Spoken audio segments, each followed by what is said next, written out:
Look who decided to show up for work. I think she's cute. I bought a tub on clearance at Lowe's about, I don't know, 5 or 6 months ago. I bought basically this whole cart for a huge discount in the plumbing department when I was buying other things. But anyway, it's in the mountains right now, so I gotta bring it here. Put it here, it's the perfect size. And then I'll come plumb this up next week.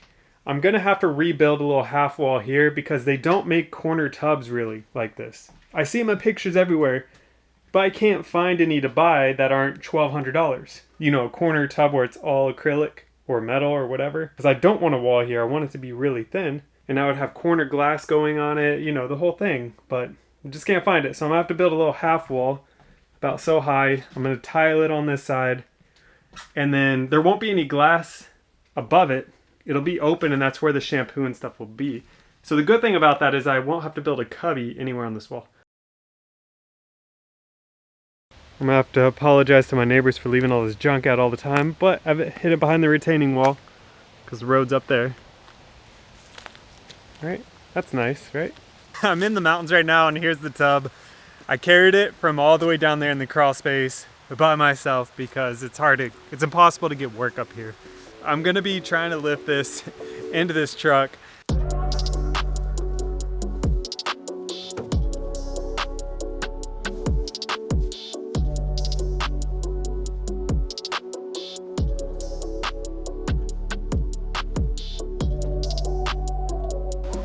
I did it! Take a walk with me real quick. I have 2 things I want to show you that I think are pretty cool.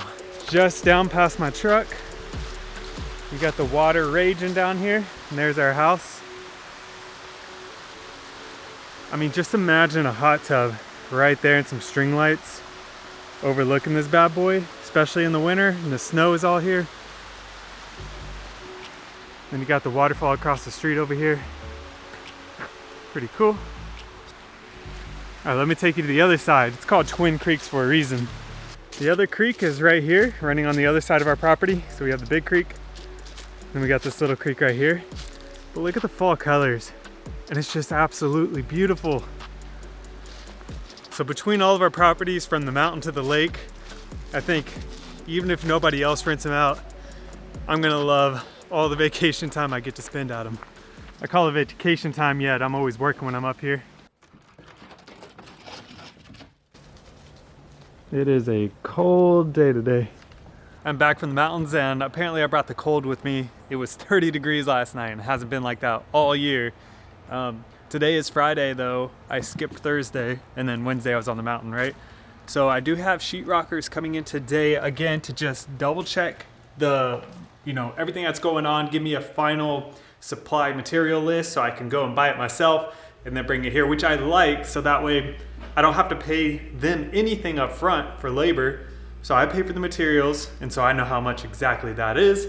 They come in, they're gonna scrape the ceilings first, hopefully this weekend, that'd be awesome. And then sometime throughout the next week or so doing some of these walls. I'm gonna try to tackle everything for the most part today to get this completely sheetrock ready. So then we have the sheetrock, and then it's like off and painting, floors, tile, and then the fixtures.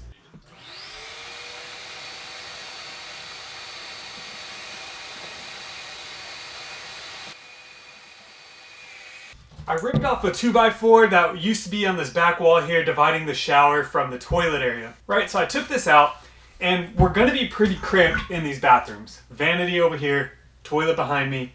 I'm in the tub right now. So I'm doing a little half wall here. And so I'm gonna reduce it. First of all, it's not gonna come out as far as it did. And I'm also gonna reduce it down to a 2x3. So that'll save me an inch on the toilet side of things, which any little bit will make all the difference in the world when you're kind of crammed back there, right? So it's gonna be an inch thinner, plus I may add paneling rather than sheetrock, which will make it another almost ½ inch shorter on top of that. And with it being not as far out, about 4 inches in, that'll open it up, and I'm only going about this high. Yep, something like this high, not all the way to the ceiling, so there's gonna be a view through there and everything. And everything's gonna be white and fresh, it's gonna be open. It's gonna look good. To really beef up this 2x3, I'm gonna apply some liquid nails to the subfloor to really just bond it and hold it down. And I'll be using screws instead of nails, again, to really make it snug to the floor. And then I'll nail up the rest of the structure.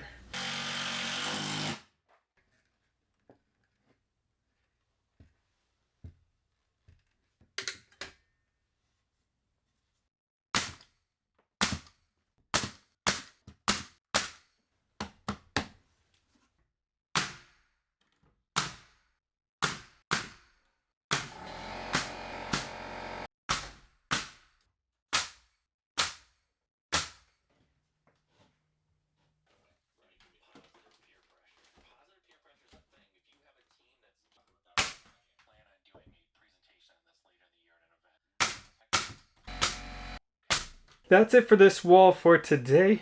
You can see I have a big empty space still. I have this cut to go across, but I'm going to wait till I have the tub so I know exactly how high the flange is. And then once I get the flange height, I'll put this where the flange is so it has something to attach onto. And then I will also brace that to the bottom and to the top. So basically make a cross across there with something to nail the flange into. But I got this cross bracing. I even tacked on a little bit more liquid nails because I had some extra in this gun that's almost empty. It's already not wobbling, but just all the better. I added some blocking up there to tie this post into, so that's not going to go anywhere. Plus, yeah, I mean, I don't even know what else to say there. This is going to be super sturdy, and I'm making it sturdy so the tile doesn't chip off on this side. Has to be really sturdy.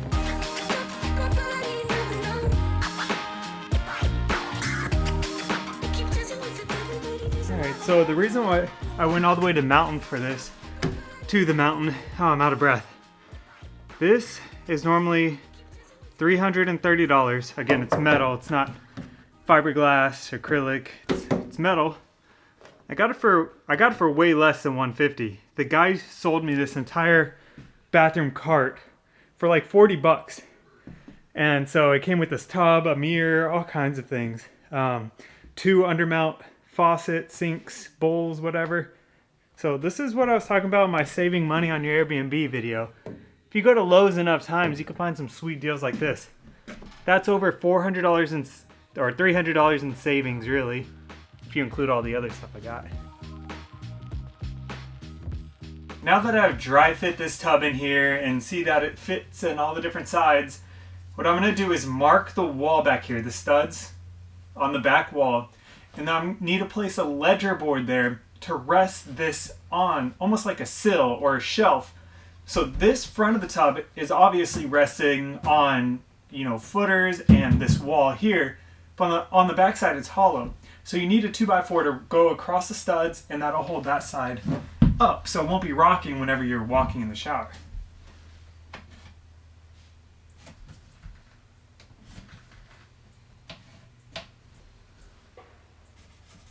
Here's my 2x4 ledger that I put on there, and you'll see my lines here. I made a mistake with the top line, but this line right here is where I marked when I had the tub on here. It's the top of this flange. But obviously there is a thickness to this flange here. It's about 1.25 inches, something like that.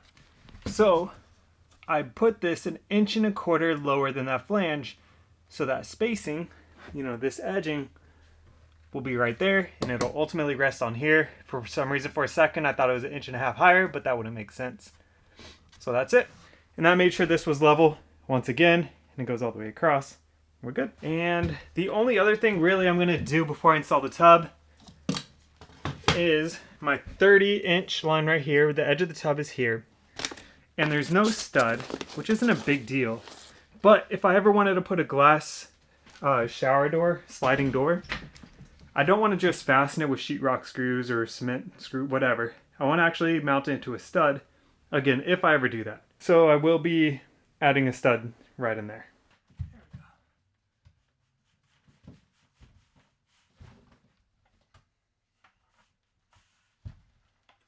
This tub in particular has a waffle backing, a flat surface on the bottom. So it's already stable without this mortar down here, but this really does help hold it in place and prevent squeaking and things like that. Although this isn't even a plastic tub. So again, kind of just overkill in the first place. But the point is to make it somewhat dry, because the more water that's in this mix means that it will shrink over the course of time, but if there's less water, there's less shrinkage. Well, my drill died when I was mixing it, and I thought I mixed it good enough, and yeah.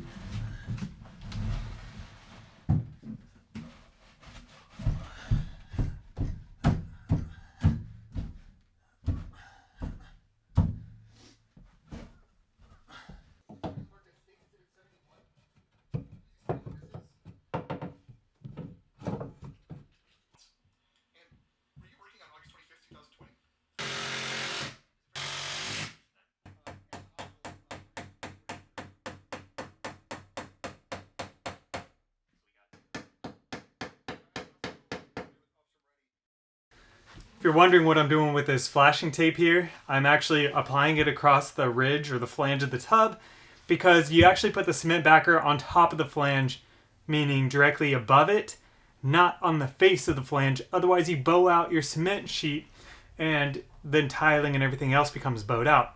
So you put this here and it just prevents any water that does get on the lip of this tub to seep up, get behind the walls in any way, and it's pretty cheap and easy to do. It takes just a few minutes. So if you haven't watched my shower pan install video, I do go into a better explanation of it, but yeah, that's what I'm using this for.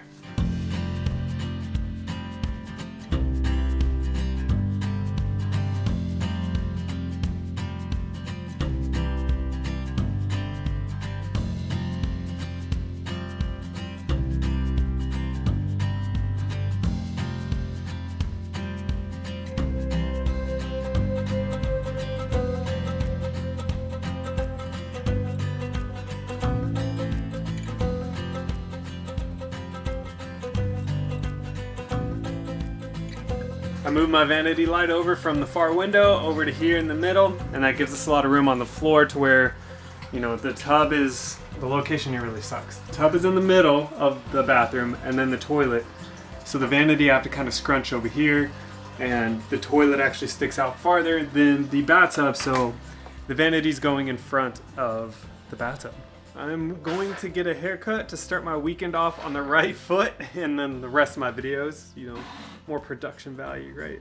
Anyway, so I got the light switch here, and whenever I flip it, it's actually upside down right now, but whenever I hook this up and press the light switch, the power runs to the black wire there, which is perfect. That's exactly what I wanted.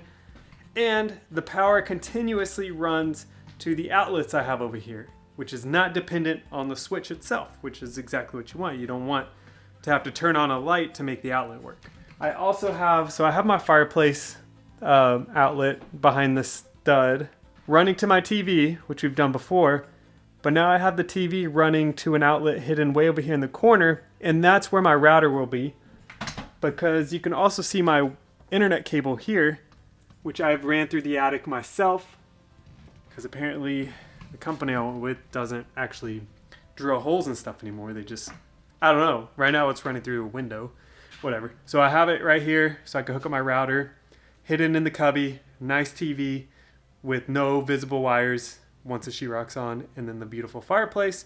I'm a little bit worried about having a flat screen TV with a fireplace, with a router, all constant, plus the other outlets that are ran off of the same thing, which is, you know, this outlet, these 3 or 4 outlets all the way over here, and then my new light out there is going to be running on it. And then there's some bedroom lights, not lights, bedroom outlets. There's 2 bedroom outlets in that other room over there. I don't know that much about electricity. I'm not an electrician to know how much load can go on a 15 amp. I think this one is 15 amps. It is 12 gauge wire. It's not 14 gauge, which I know is a smaller load carrier or whatever, but I don't know how much can run off of 15 amps at one time. Good thing is, if I have to, I can run a brand new cable in here just for the fireplace, because that's what I imagine will take up the most electricity. Anything that heats up and cools down is the main source of your energy bills.